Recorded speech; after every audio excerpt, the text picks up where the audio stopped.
migrant caravan is headed for the U.S. amid hopes of entry under Biden's relaxed border policies. Between 7,000 and 8,000 migrants from Central America entered Guatemala over the weekend and clashed with security forces there. This as Biden said throughout his campaign he would be putting an end to President Trump's zero-tolerance immigration policies. These illegal aliens may reach the U.S.-Mexico border in the coming weeks, with tens of thousands already waiting in Mexico under President Trump's Remain in Mexico policy. Here's more. As thousands of migrants in Guatemala push through police barricades to reach the United States, many Americans are left concerned about Democrat attitudes towards the issue. Sunday, a report exposed a violent caravan of roughly 1,000 migrants who edged their way through security forces despite being tear-gassed, all in a bid to make their way to Mexico, with the United States as their final destination. We were informed just last night that elements of the Honduran Maras and organized crime had infiltrated.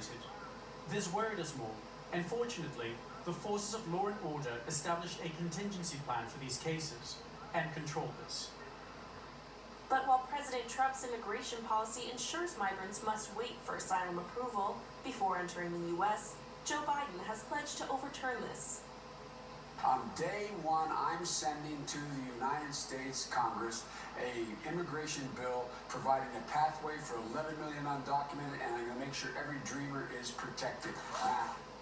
While the radical left has a track record of glamorizing illegal immigration, it overlooks the recent research on brutal exploitation and violence that vulnerable women and children face during illegal border crossings. In a recent interview conducted by Fusion, directors of migrant shelters claimed 80% of Central American female migrants are raped while traveling through South America on their way to the U.S. border.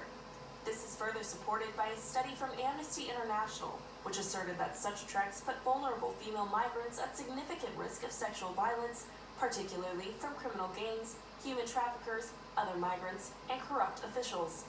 Moreover, attorney Elvira Gordillo has lived and worked along the Mexico-Guatemala border for over a decade, expressed her concern, and claimed that almost all women are abused on their way up north.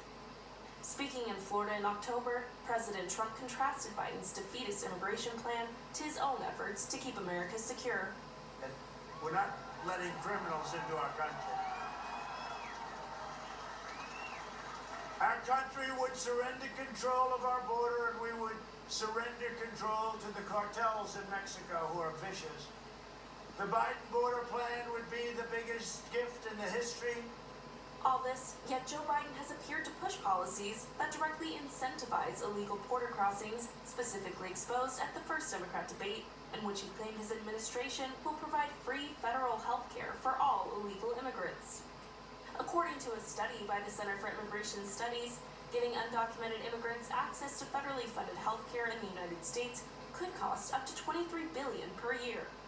Moreover, this would be on top of the $45.8 billion of which the federal government already shells out to illegal aliens and their children for expenditures such as public education, healthcare, and welfare programs.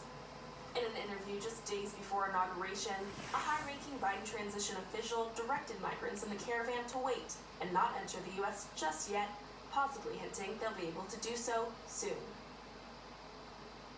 The Census Bureau